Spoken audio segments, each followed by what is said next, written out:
Bonsoir à tous, bienvenue dans ce Way Caravan.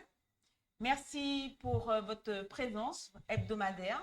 Alors ce soir, nous allons parler du médico-social, savoir effectivement comment ces professionnels ont géré la crise dans leur cadre respectif, dans leurs associations respectives. Ce sont des professionnels, des soignants qui sont sous la coupe de l'obligation vaccinale.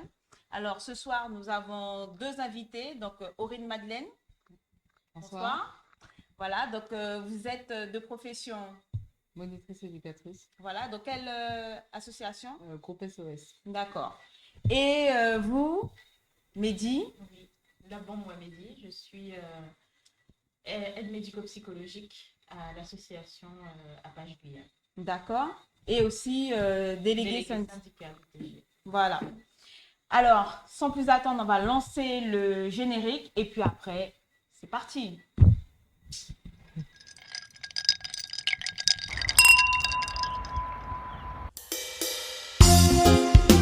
Caravane de la liberté, Gimmicks, Soriana, allez dire, écoutez ça.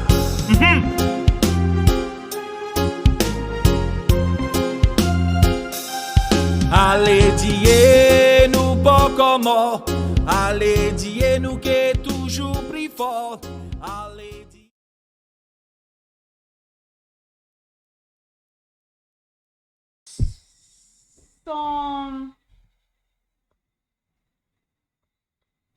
Voilà. Alors, nous voici de retour. Donc, sans plus tarder, la question d'actualité. Vous avez l'habitude. Moi, j'ai envie de savoir, ces derniers jours, qu'est-ce qui vous a marqué en termes d'actualité?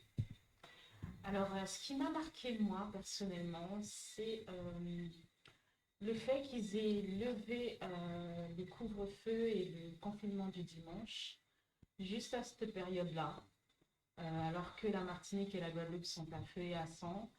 Et ça fait quand même bobo si la Guyane se met à feu et à sang pareil. Ils ont déjà du mal à gérer.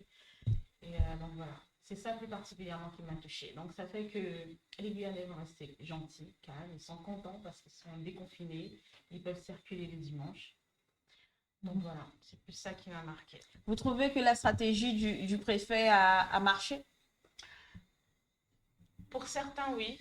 Moi, personnellement, je ne me sentais pas spécialement concernée, hein, puisque je me sens pas prisonnière. Donc, je circulais le dimanche. Et voilà, donc... Mais en tout cas, pour beaucoup de personnes, ils se sentent voilà, libérés. libérés. Ouais. C'est ça. D'où la nécessité, effectivement, de se sentir déjà libre dans sa tête et ne pas attendre qu'une tierce personne, gouverneur ou pas, puisse décider à quel moment sortir ou pas sortir. Oui, tout à fait. Exactement. Alors, et pour vous, Aurine? Pour moi, c'est maintenant l'obligation pour les enfants de 5 ans à 11 ans, maintenant. Donc, ça me fait quelque chose, vraiment. C'est-à-dire de savoir que maintenant, au-delà du fait qu'ils veuillent obliger les personnels soignants à se faire vacciner, maintenant, c'est les enfants qui passent, quoi. Ouais. Donc, c'était déjà jusqu'à, il y a encore quelques mois, jusqu'à 12 ans. Maintenant, bon, il n'y a pas de limite. C'est ça. 5 ans, 12 ans. Et puis, il y a même une réflexion pour les moins de 5 ans. Donc, ouais, effectivement, à voir quel est le point d'arrêt, en tout cas, de ce gouvernement.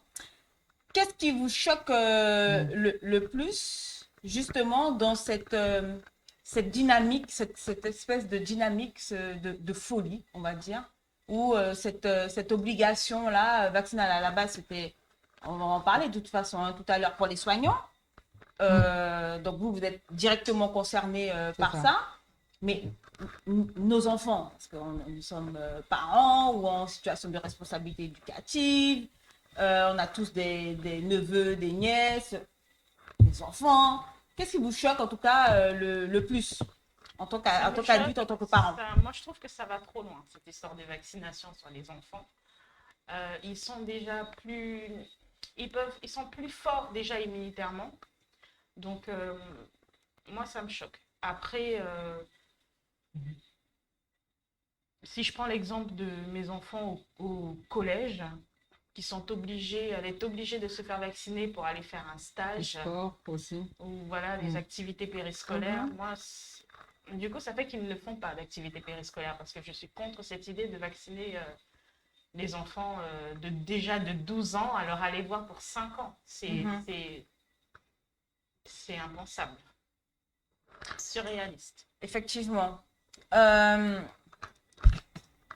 On a, par rapport justement déjà par rapport à cette question donc d'obligation vaccinale, avant de rentrer là dans le vif du sujet, parce que beaucoup de personnes entendent parler de l'obligation vaccinale, mais on oublie effectivement que ce sont des hommes, des femmes qui ont fait quand même des choix de vie. Moi, j'aurais aimé savoir déjà dans votre parcours, commence celle qui veut, dans votre parcours, qu'est-ce qui vous a amené à embrasser cette profession-là de soignant, d'aider les autres?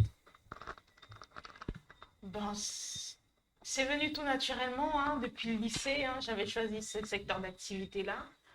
J'avais une petite affinité particulièrement pour travailler dans le domaine du médical, hein, donc voilà.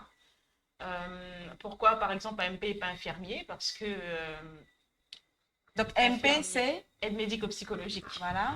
Peut-être parce que l'AMP est plus proche de l'usager que, bon, je dirais pas peut-être que l'infirmier. L'infirmier est plus centré sur les soins, beaucoup plus de responsabilités, mais moi je suis plutôt amenée à les accompagner au quotidien et puis les aider à évoluer, capter tout ce qui pourrait les faire régresser et puis les faire en sorte qu'ils s'épanouissent. Vous pouvez AMP, donc vous pouvez toucher quoi? C'est que les personnes âgées, c'est. Non, je travaille avec les enfants en situation de handicap. Mhm.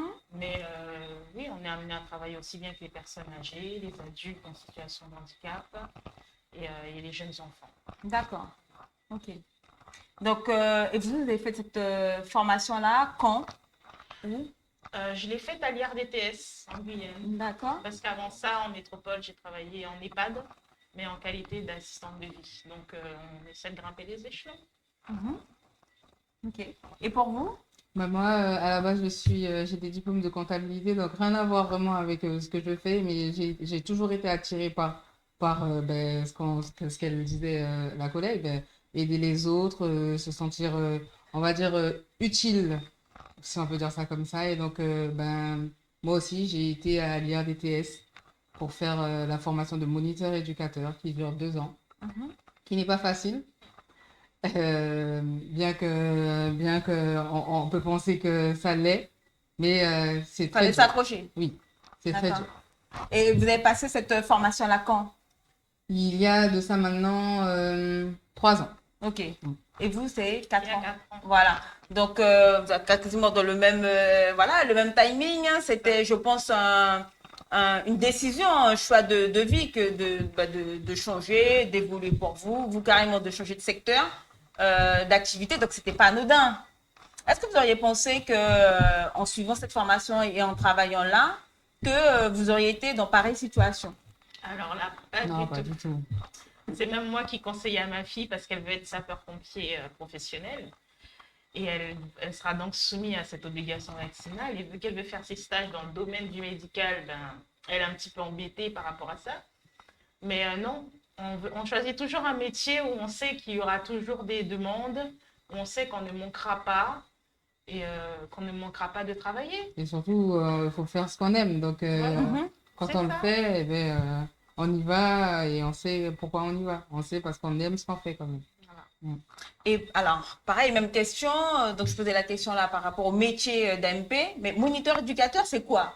Alors, moniteur éducateur, on est aussi pareil dans le quotidien, dans l'animation ben, de tout public, jeune comme moins jeune, enfin voilà, c'est un peu ça, un moniteur éducateur. Mhm. Dans l'animation, dans le quotidien, et voilà, Donc on est amené à travailler en collaboration, hein, c'est ça. ça dépend des structures.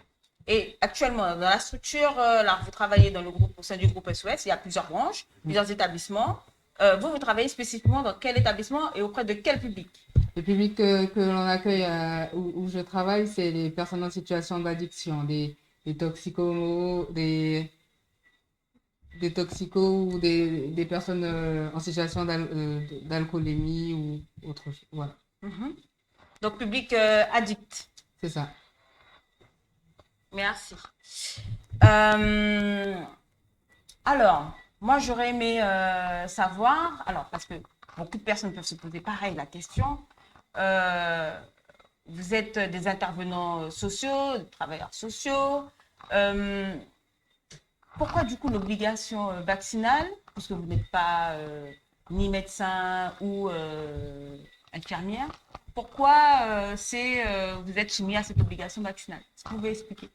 Ben, pour la simple raison que le public avec qui on travaille sont des publics considérés comme personnes fragiles. D'accord. Personne à risque. Personne à risque. Ok. Donc, alors, comment ça s'est passé? Pour le coup, là, on va rentrer maintenant dans le vif du sujet.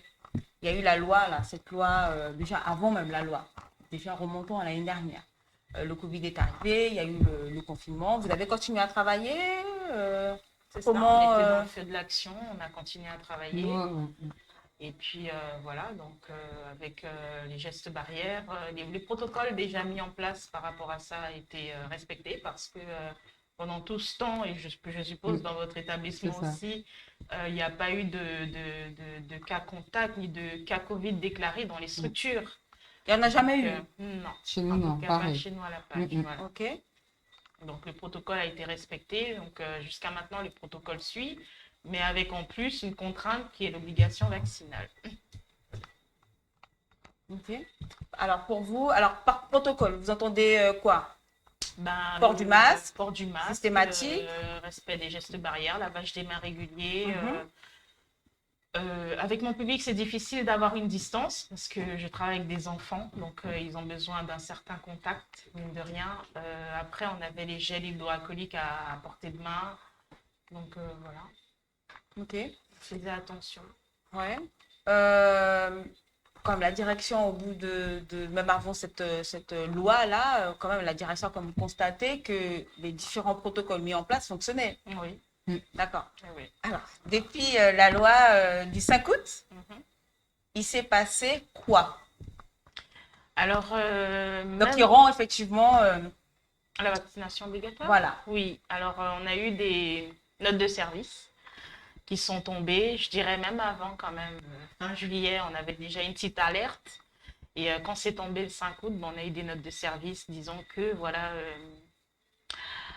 à partir du 30 août, la mise en place du pass sanitaire. Donc pour entrer dans l'établissement, il fallait justifier soit d'un schéma vaccinal, soit d'un test PCR ou antigénique pour pouvoir accès à l'établissement pour travailler, ce qui nous laissait quand même du 30 au 15 septembre.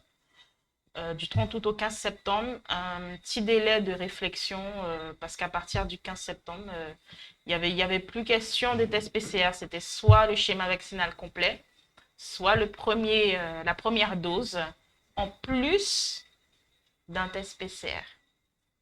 C'était ça. D'accord. Et pour vous, du coup? Mais pour moi, c'était à partir du 16, il fallait donc 16 août ou 16 16 septembre? août, 16 août, il fallait avoir fait un test PCR si nous n'étions pas vaccinés. Il Mhm. fallait pouvoir venir avec un test négatif au sein de la structure à laquelle je travaille. Donc, alors vous, c'était à partir du 30 et vous, C'est ça, nous, c'était directement dès le 16. On d'accord. nous a dit qu'on nous faisait quand même une faveur parce que la loi s'appliquait à partir je crois, du 9 je crois Oui, à je partir crois du que 9, c'était c'est ça, ça. ouais. La loi s'appliquait à partir du 9 et donc au 9, Août. on nous laissait donc Mhm. une semaine ou après la semaine d'après, du coup, hein, il fallait tout de suite être, soit avoir une dose ou soit, en tout cas, avoir fait des tests PCR pour pouvoir avoir accès à la structure. Mais concrètement, la loi disait quoi? Parce que là, il y a deux sons de cloche différents, semble-t-il. Ces employeurs ont une manière bien à elles de traiter ou peut-être de comprendre la loi. Concrètement, la loi disait quoi? Ben, la loi, elle est sortie le 5 et je pense pour une mise en place le 9. Mm. Mais après, pour nous, je ne sais pas. Peut-être parce que l'établissement était fermé pour les vacances annuelles au tout le mois d'août. Peut-être c'était plus pratique pour mettre le 30, ça je ne saurais l'expliquer. Mais ceci Alors, dit, normalement, réglementairement en tout cas, normalement, entre le 5 et le 30, il s'agissait effectivement d'adapter avec les représentants, enfin, notamment du CSE, avec les employeurs.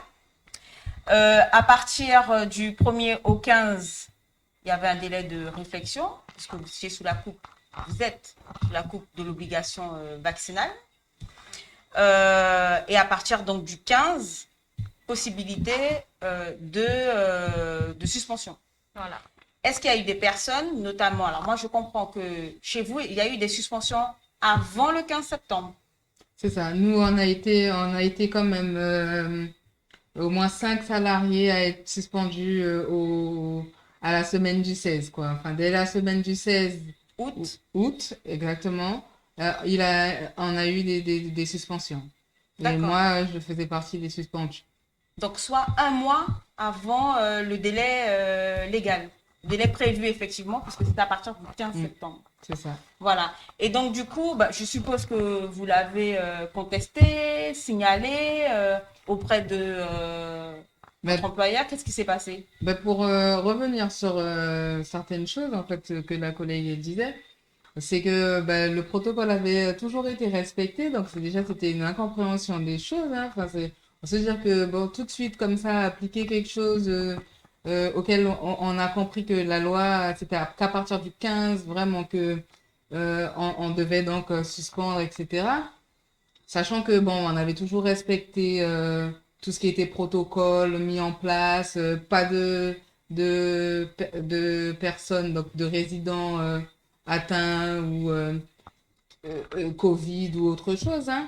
Et c'était de l'incompréhension. Donc une semaine avant, on nous dit voilà, à partir du 16, enfin le mardi, on a des réunions le mardi.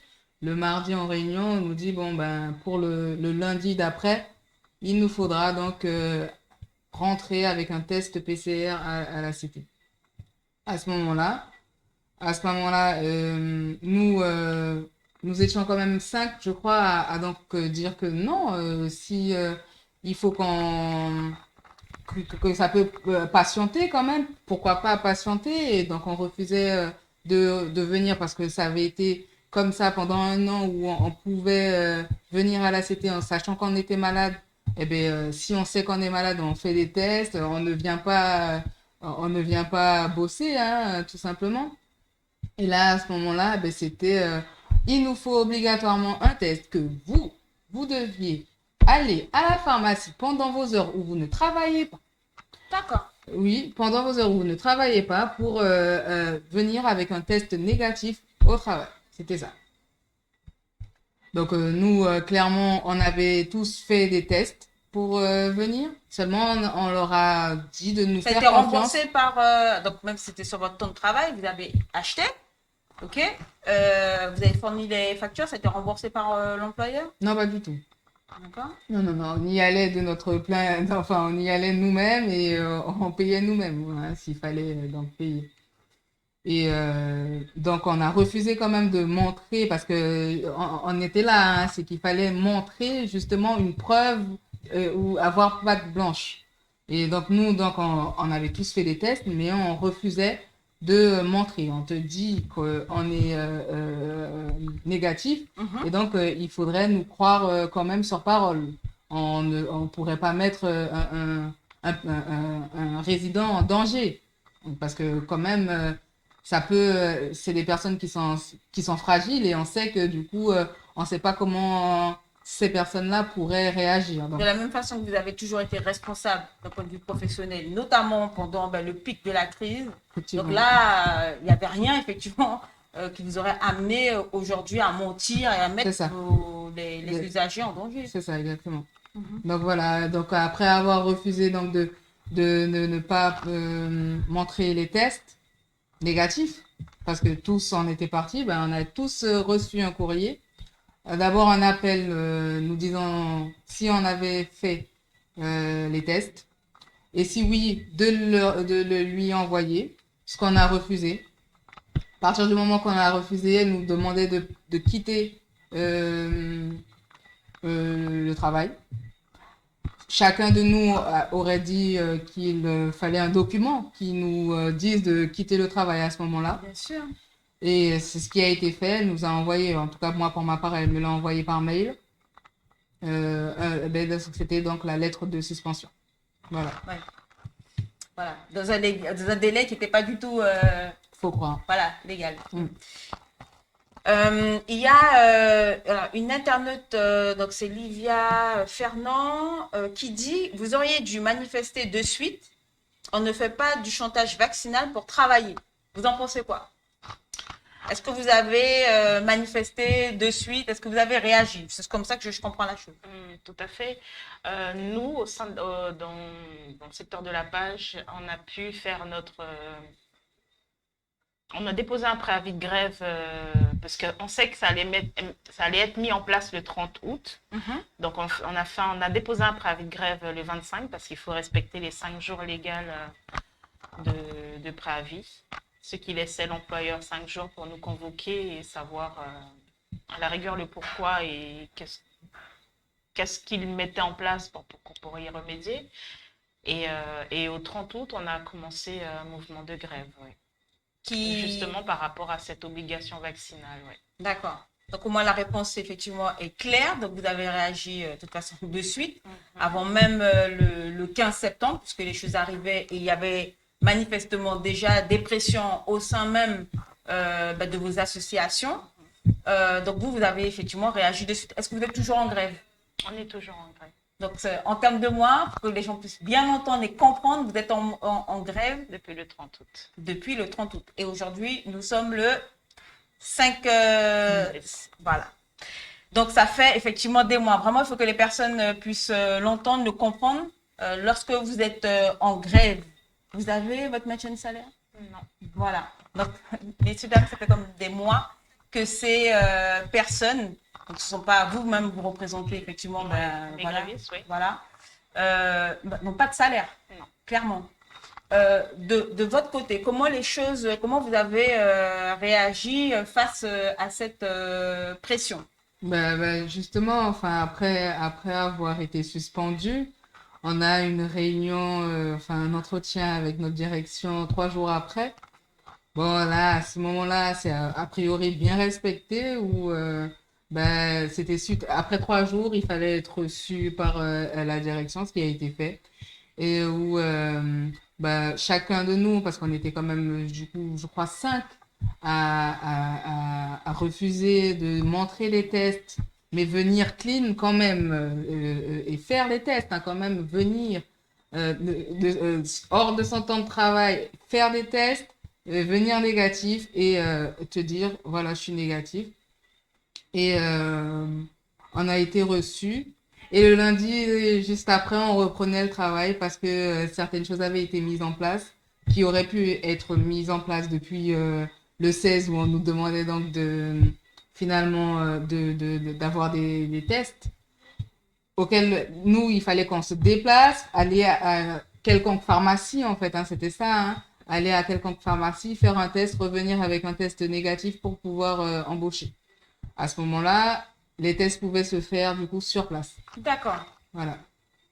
Donc ça, c'est une doléance que vous avez formulée ou c'est des doléances qu'on avait formulées qui, selon la loi, pouvaient être possibles apparemment, mais ne s'est pas à ce moment-là fait comme il fallait, je pense, je sais pas. Alors, sachant que vous avez été aussi suspendu dans un délai qui n'était pas légal, puisque c'était à partir du 16 août. Est-ce que, parce que qui dit suspension dit forcément retenue sur salaire.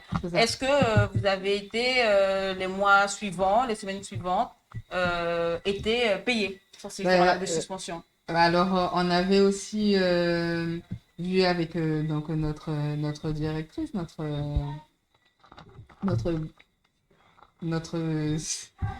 enfin voilà. La hiérarchie. Voilà, notre super hiérarchie. De faire passer ces heures où on a été absent, donc 35 heures à peu près, à des heures qu'on leur devrait. C'était un crédit, on va dire ça comme ça, un crédit d'heures qu'on leur faisait et auxquelles on n'avait pas donné de suite parce que pour nous, bah, c'était OK quand on allait donc leur devoir, entre guillemets, 35 heures. Voilà. Donc, partant sur ça, à ce moment-là, elle nous dit qu'elle ne nous retirera pas d'argent sur notre salaire de ces 35 heures ratées. Ben, finalement, au mois d'octobre, on se retrouve, chacun des personnes qui ont été suspendues, avec moins sur son salaire. D'accord. Mm. Ok. Ouais. Ça a été, je suppose, contesté? Ben, pas encore. Pas encore? Mm. Alors, il y a Amaria Vrisdam qui dit qu'il y a des personnes qui n'ont même pas eu d'entretien après suspension. C'est vrai. Ça, c'est vrai aussi. Au sein même. Ben, c'est la même, en fait, justement, c'est la même truc, on va dire, c'est le groupe SOS, quoi. Ok. Pareil. Ok. Pour vous aussi, ça s'est passé? Des suspensions? Oui, on a eu des suspensions. Hein. Après, s'ils ont eu des retiens de retour. De retour, ouais. Ok. Est-ce que, parce que là, effectivement, en tout cas, ce que vous expliquez, clairement, on voit bien l'abus en termes de management, clairement. Là, on joue effectivement avec la loi, on ne respecte pas les délais légaux, il y a des suspensions qui ne devraient pas avoir lieu et les personnes ne sont pas payées. Enfin, c'est assez aberrant, quoi, hein, ce que vous expliquez. Mais néanmoins, voilà, ça existe et c'est très bien ce soir que vous puissiez en parler parce que clairement, sur les autres médias, on n'a pas tellement entendu parler de tout ça. Lorsqu'on parle effectivement d'obligation vaccinale, il ne faut pas oublier, en tout cas pour les internautes, que clairement, il y a de l'abus et qui se sont exercés encore et encore. Moi, j'aurais aimé savoir, est-ce que c'est symptomatique d'une situation que vous avez pu connaître auparavant ou c'était tout à fait nouveau? Est-ce que vous aviez des problèmes déjà avec de management, avec votre hiérarchie avant même cette crise-là? Ben, nous, oui. On a eu, bien avant la crise, hein, bien avant qu'on soit rentré en grève, hein, on avait déjà des difficultés concernant les effectifs de travail. Après, tout ce qui est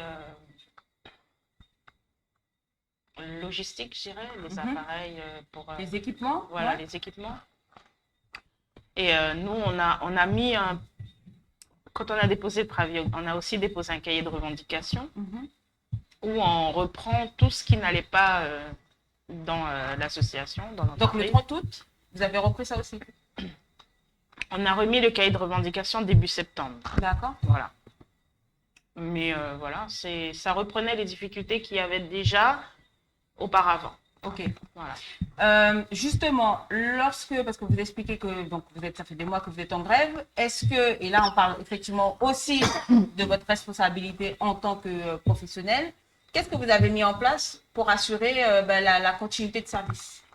Est-ce que vous avez fait des propositions, même si c'est du ressort de l'administration, l'employeur, voilà. bien sûr. Mais voilà, moi je Bah, sais, écoutez, enfin, voilà, je vous laisse l'expliquer. Nous, on a déposé un préavis de grève et on n'a pas été contacté en 5 jours. Donc, on a décidé de mettre nous-mêmes le service minimum en place. Vu que l'établissement sortait de vacances, donc au 30 août, ils étaient encore censés être en vacances. Donc, il n'y avait personne dans la structure, hormis les enfants qui sont en interne. Je crois qu'ils étaient au nombre de 11 au départ, ou 12. Et on a réfléchi nous-mêmes, vu que moi, je travaille en interne. Ils n'étaient pas au nombre de 7? Au départ, ils étaient au nombre de 12. D'accord. Après, au fur et à mesure, le directeur envoyait les enfants chez eux parce qu'il estimait que le service minimum mis en place n'était pas suffisant. D'accord. Donc, il considérait qu'on mettait les enfants en danger. Moi qui travaille en interne, j'ai l'habitude de travailler avec un effectif réduit. L'internat accueille 24 enfants. Et ça nous est déjà arrivé, pour les 24, de se retrouver à 2 soignants et un infirmier. Donc, et elle est où la mise en danger, là? Donc, du coup, ce n'était pas fréquent, mais ça arrivait souvent qu'on se retrouvait en difficulté, en sous-effectif pour la prise en charge des enfants. Donc, il estimait que pour 12 enfants, nous avions mis 2 soignants et un infirmier. On laissait rentrer les prises en charge kiné, ergo, on n'empêchait pas on n'entravait pas du tout sur la prise en charge médicale des enfants. Et puis voilà, donc après l'externat restait fermé, les enfants étaient chez leurs parents. Et voilà, on a continué comme ça. Et petit à petit, il a fait rentrer les enfants à leur domicile. Et voilà, à l'heure actuelle, je vois bien que nous avons pu rencontrer la direction au niveau de la DGECT pour négocier. Et la présidente de l'association nous a dit que sur tout l'effectif de la page, 85% étaient vaccinés. Donc la minorité qui se trouvait dans la pièce étant gréviste n'empêcherait pas son association de tourner. Aujourd'hui, je vois que sur les effectifs, on va dire environ 180 salariés, l'effectif à l'heure actuelle où je vous parle est descendu à... on tourne entre 145 et 150 salariés. Donc, elle ne peut pas dire que tout va bien. Les messages que j'ai des collègues qui travaillent nous disent bien que c'est difficile, qu'ils sont sous-effectifs. Là, ils ne peuvent pas faire entrer les 24 enfants parce qu'ils n'ont pas l'effectif. Normalement, je dis bien, hein, l'internat accueille 24 enfants. Et il ne peut pas, il est dans l'incapacité de faire rentrer les 24 enfants à l'heure actuelle parce qu'il n'a pas l'effectif. Normalement, c'est 24 enfants pour combien de professionnels? L'idéal, c'est 8 soignants, mais 6, ça va. 4, c'est dur. 4, pour nous, on en bave. Voilà. Et là, actuellement, Actuellement, ils sont autour de 3 pour combien d'enfants? pour, je crois qu'ils sont 11 dans ce moment. D'accord. Ouais. Et les autres sont où? À la maison ou à l'hôpital? Ils sont où? Je pense chez leurs parents. Il y en a qui viennent du coup en externat. L'internat vient en externat du coup et rentre chez eux parce qu'il n'y a pas assez de personnel pour assurer. Donc, des enfants qui Le devaient suivi. être en internat Viennent en externat. Voilà. Ils D'accord. viennent sur la journée, ils rentrent chez eux. D'accord. Alors que normalement, effectivement, ils ont Ils sont en internat. voilà, ils ont une il y a une notification. décision, Voilà. une notification, C'est ça. voilà. Vous êtes gréviste. Oui. Alors, il y a une personne qui disait tout à l'heure, enfin dans le groupe, commentaire, que les personnes grévistes ne peuvent pas être suspendues. Non, nous ne pouvons pas être suspendus vu qu'on a le statut de gréviste. Mais ça n'empêche pas que notre contrat, lui, est suspendu. D'accord. Voilà. Merci Donc, pour la précision pour que. Voilà. Là, en termes de dialogue social, ça donne quoi au sein de vos établissements? Enfin, on parle de ça, ça fait quand même là des mois. La grève continue. Il y a des personnes effectivement qui tiennent encore. Ou qui ne tiennent pas, ou qui démissionnent. Voilà. J'ai des grévistes qui ont démissionné parce qu'ils ne peuvent plus. C'est dur de rester des mois et des mois sans salaire. On a des familles, on est des personnes, on est des êtres humains à part entière. Et on a besoin aussi, notre salaire nous permet de survivre, hein, en quelque sorte. Hein, Ben oui, comme tout le monde, hein, Donc, de payer les voilà, factures, de se c'est nourrir, ça. voilà, Tout à payer fait. l'essence, même si ça atteint des records là actuellement. Mais, Effectivement. Donc, voilà, donc en termes de il- dialogue social, aujourd'hui, ça donne quoi? Est-ce qu'il y a une Pourquoi issue possible? En tout cas, avec les employeurs, c'est difficile. Que ce soit n'importe quelle structure, du médico-social, c'est difficile. Quand on réussit à obtenir un petit délai par l'ARS, l'employeur, il s'abstient et il refuse catégoriquement à ce que nous, grévistes, on reprenne le travail pour que ça puisse tourner.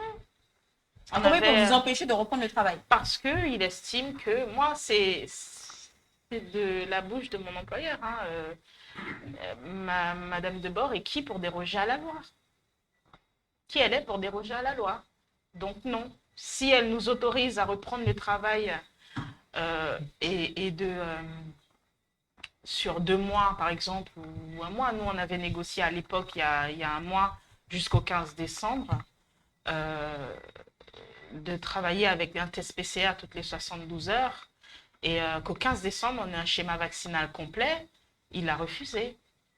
On n'a pas pu signer le protocole de fin de conflit parce qu'il a refusé Donc, l'employeur a refusé la proposition qu'a et fait l'ARS? Ah ben l'ARS, je ne sais pas. Ok. Vous avez déjà eu quand même des réunions avec la dite sous-préfète à la santé? On l'avait déjà rencontré avec le collectif du médico-social, hein, on était plusieurs de chaque représentant de chaque établissement. On l'avait rencontré au tout début et ça n'avait absolument rien donné.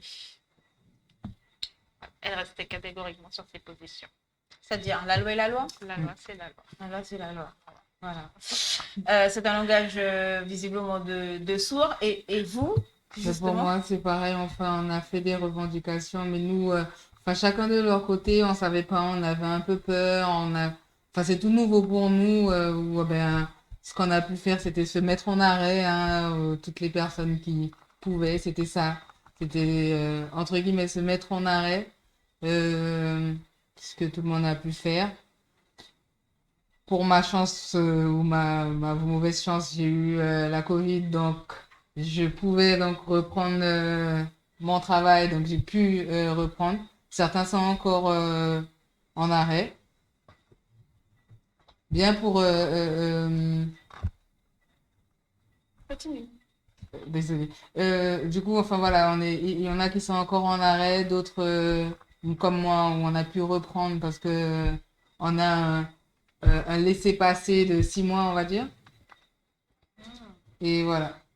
D'accord.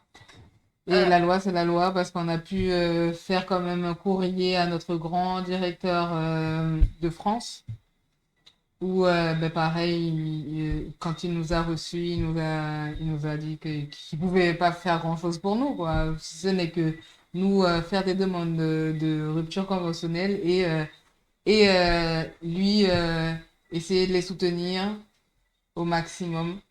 Mais bien sûr, parce que là, on dérange. Voilà. On voit à quel point un peu comme les infirmiers, hein, il y a notamment l'année dernière, lorsque c'était tout nouveau, c'était la panique, à quel point les soignants étaient salués, soutenus, c'était les héros. Aujourd'hui, ces héros sont, Des zéros. voilà, méprisés, oubliés, laissés pour compte, hein, quand même, hein, carrément. Hein. De là, ce qu'on peut se dire à vous aussi que la loi, c'est la loi, on ne peut rien faire pour vous. Que toutes les propositions même ne soient pas entendues. Clairement, enfin, il s'agit de personnes, vous, c'est sûr, professionnelles, mais toutes ces personnes-là qui sont soignées, ces anonymes, ça peut être n'importe qui. En fait, vous prenez soin d'une partie de la société. Et c'est assez aberrant que vous soyez effectivement laissé pour compte. Comment vous envisagez l'avenir? Bah écoutez, bonne question. C'est dur. Ben je ne sais pas. On va voir jusqu'où on est capable d'aller, même si on est dans l'asphyxie. Et puis le jour où on ne pourra plus, ben on arrêtera. Je vois pas quelle autre solution puisque je n'irai pas me faire vacciner. Donc voilà. Est-ce que ce combat-là vous l'avez envisagé aussi sous l'angle juridique? Puisque c'est une loi, la loi c'est la loi, On a eu un échange avec le collectif, avec les libéraux et puis les avocats. Donc pourquoi pas mener des actions. Mais pour l'instant, on n'en parle pas trop. D'accord. Voilà. Donc c'est peut-être envisageable, oui. Pas... Mais il faut bien réfléchir parce qu'on s'attaque quand même à une loi. Et voilà. Il faut effectivement, hein, il y a eu de toute façon jurisprudence, c'est sur ce terrain-là, à force de le répéter, la loi c'est la loi, oui, c'est sur ce levier-là clairement qu'il faut aller. Et vous, pareil, même question. Comment vous envisagez l'avenir? Pour ma part, j'ai fait une demande de rupture conventionnelle et j'attends réponse. Voilà. D'accord. Pourtant, vous avez quand même un pass de facto, puisque Il y a un pass où il faudra du coup après se faire vacciner et pour l'instant, je ne suis pas prête. ça vous a un petit peu... on a démarré l'émission avec le sens de votre motivation, l'amour de votre métier, pourquoi vous l'avez choisi, ce qui vous avez porté. Aujourd'hui, est-ce que l'amour de votre métier est entaché ou non? On ne peut plus pratiquer. Enfin, moi, pour moi, je ne pourrais plus pratiquer mon métier sans être vaccinée. Donc, oui, je suis déçue. Je suis déçue parce que j'aime mon travail. J'aime les enfants avec qui je travaille. Donc, oui, c'est une dure séparation. Donc, oui, je réfléchis à m'orienter dans une autre direction, mais pour l'instant, c'est juste une réflexion. Ok, pareil. C'est pareil pour moi, j'aime ce que je fais et vraiment je me voyais pas en tout cas partir aussi rapidement parce que en vrai j'adore ce que je fais. Mais du coup, on n'a pas le choix. Alors, Livia Fernand dit changer de filière au vu de la faible mobilisation en Guyane. Bon. Caroline Depoy, alors, nous avons proposé de travailler entre nous, entre guillemets, sur les multiples projets à écrire, C'est ça, mais notre proposition est restée sans réponse. sans réponse. C'est ce qui s'est passé, oui, effectivement. Nous avons également demandé d'intégrer une structure non soumise à l'obligation vaccinale, toujours sans réponse. Donc, Effectivement. ouais, vous pensez quoi de ça? Du fait Oui, c'est qu'il y ait quand des même dommage. propositions. La loi, c'est la loi, mais du coup, la loi, elle dit aussi d'adapter aussi. Bien sûr.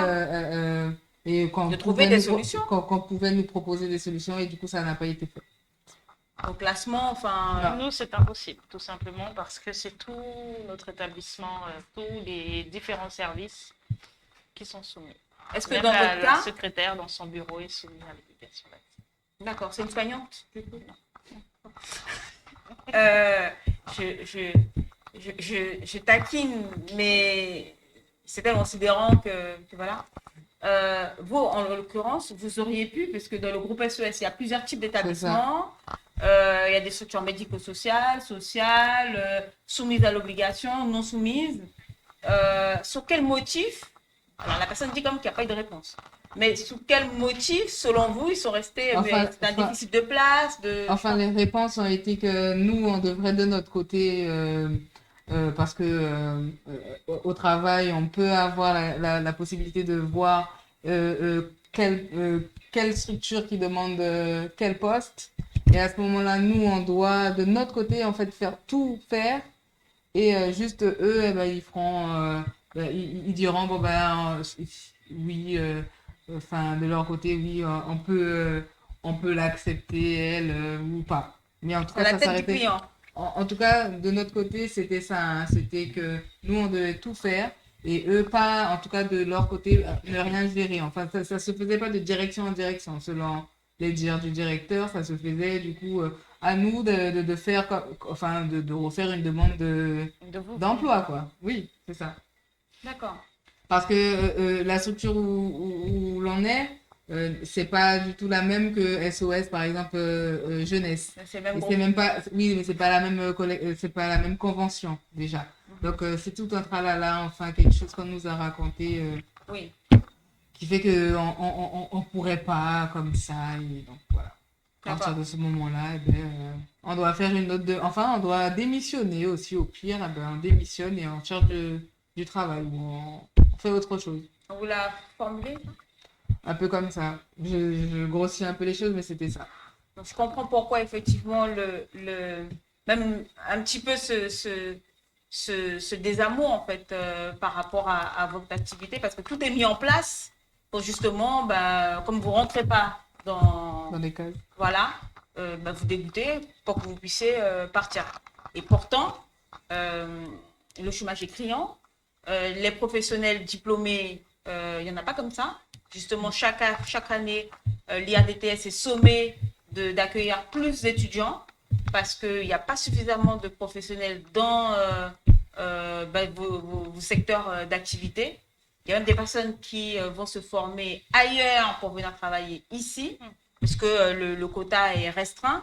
Et on constate effectivement qu'il n'y a pas de volonté de maintenir les forces vives locales, les professionnels locaux. Est-ce que tout ça va faire dans une stratégie? Je laisse chacun libre d'y répondre, mais en tout cas, la réponse me semble évidente. Alex Bint parle de violence d'État. Voilà. On peut, je pense, On en peut parler dire ça quand comme même. ça. Oui.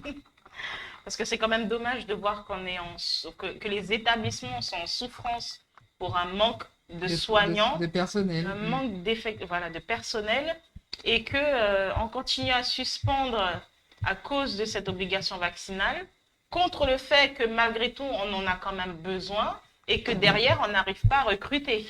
Surtout qu'on ne dit pas qu'on ne veut pas travailler, hein, on veut travailler. Et ne pas juste être soumis à quelque chose auquel on faisait quand même attention. Il y a des aires médicales, ça on le sait, de soignants aussi. Vous allez continuer, je suppose, de faire des propositions. Vos cahiers de revendication, vous avez fait partir à l'ARS. Vos propositions aussi, vous avez fait partir à l'ARS? Oui. Vos propositions aussi, vous les avez fait partir aussi à l'ARS? Non, on a fait, nous, un courrier à notre directeur général. Ok. Il y a une loi en France sur l'obligation des soins. Oui. Qui dit quoi? Nous sommes des soignants, donc nous avons des obligations aussi envers la personne. C'est la continuité de soins. Voilà. Mhm. Mais bon. Quand on Alors est dans une telle aujourd'hui, ça, situation, voilà, c'est mis en difficulté, Mhm. manifestement, visiblement, pas uniquement du fait, en tout cas, de la loi, à croire que c'est un prétexte, puisqu'il y a des alternatives qui auraient pu être mises en place et qui, volontairement, en tout cas délibérément, ne sont pas mises en place. Voilà. Alors, Caroline Despois qui dit qu'à ce jour, il semble que nos directions préfèrent se passer donc, du personnel non vacciné plutôt que de personnel engagé. Effectivement, c'est ça. Alors qu'il nous faudrait juste un test PCR négatif pour être sûr. Exactement. Parce que depuis le début, on travaille sans test PCR, juste avec le protocole mis en place. Ça n'a pas empêché, ça a fait que personne n'a été contaminé, que ce soit personnel et les personnes accueillies dans l'établissement. Que maintenant, aujourd'hui, on nous freine, on nous bloque, on nous met dehors, enfin, on nous suspend à cause de ça. Voilà. Nous arrivons au terme en tout cas de l'émission. On a fait effectivement le tour de la question. Pour aujourd'hui, voilà, on va, parce qu'à chaque fois, il y a des échéances qui sont repoussées encore et encore. Je vous laisse en tout cas le mot de la fin. Est-ce que vous avez quelque chose à rajouter? J'encourage tous les personnels soignants du médical, du médico-social, paramédical, peu importe, à tenir bon. Parce qu'on a besoin de nous, même si on nous fait croire le contraire. Et puis, c'est dur, parce que des mois étant gréviste sans salaire, c'est dur, ayant des enfants. Mais voilà, j'encourage même ceux qui sont, entre guillemets, en sursis, hein, parce que quand on a eu le Covid, on a 6 mois, donc on n'est pas forcément piqué. Donc il faut tenir bon. Et voilà, c'est tout ce que... Effectivement, tenez bon. Il faut tenir bon. Voilà, d'une manière ou d'une autre, effectivement, ne pas lâcher le combat. Voilà, C'est ça. pas lâcher le combat. Voilà, parce que c'est à la fois pour vous, mais aussi pour la société, quoi, que vous faites tout ça. Il faut pas l'oublier. En tout cas, je vous remercie pour... alors, Livia Fernand qui dit courage à tous les soignants de Guyane qui résistent. C'est une très belle conclusion. Nous vous remercions en tout cas pour avoir participé activement à cette émission par le biais de vos commentaires. Merci vraiment beaucoup, mesdames, pour avoir parlé à cœur ouvert, parce que c'est pas évident hein, de vos situations et par votre voix, celle de vos collègues. Voilà. Vous représentez aussi, enfin, vous êtes dans un collectif aussi de structures médico-sociales qui sont, parce qu'on n'a pas parlé d'eux, il y a l'EBEN. Il y a l'EBEN, il y a la DAPI, donc la page Guyane, la PADAG, l'EHPAD Saint-Paul, donc le groupe Agapa, et je crois le groupe SOS. Voilà. Donc, Mayuri aussi, hein, face à l'adversité, clairement, tout seul, on ne peut pas aller bien loin. Voilà, même si ils essayent en tout cas de toucher chaque professionnel un par un et faire en sorte qu'il soit dégoûté, abandonne, démissionne, et puis ou sinon par le biais de rupture conventionnelle lorsqu'ils le veulent bien, parce que tous les employeurs, voilà, tous les employeurs n'ont pas accepté la rupture conventionnelle, qui noircit en plus l'avenir des personnes, parce que là clairement il n'y a pas d'indemnité, alors que voilà, ça fait comme des mois que ces personnes sont en difficulté. Donc vraiment pour tout ça, nous les soutenons. On vous dit à bientôt, donc à la semaine prochaine pour une nouvelle édition du Way Caravane. Ce sera une nouvelle thématique. Restez connectés. Déjà demain soir à 18h à la CCIG, il y a... alors, c'est pas la CCIG, pardon, ce sera l'UTG à 18h, une réunion publique sur justement la vie chère. Donc, nous vous invitons à venir. Donc, ce rendez-vous est mis en place par les citoyens et citoyennes et les transporteurs, voilà, et soutenu par la caravane, bien entendu. Donc, rendez-vous demain dès 18h à la Maison du Peuple, à l'UTG, voilà, pour 2 heures d'échange sur cette thématique qui rajoute encore à la difficulté que nous parlons, la vie chère. Voilà. Et puis, restez connectés sur votre page, hein, c'est la vôtre, Facebook, Way Caravane, la semaine prochaine, dès 20h30. Merci, bonne soirée.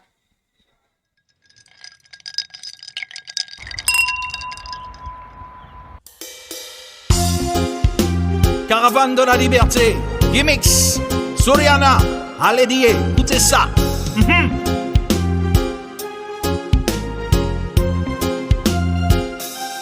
Allez dire nous pas comment, allez dire nous qui est toujours plus fort, allez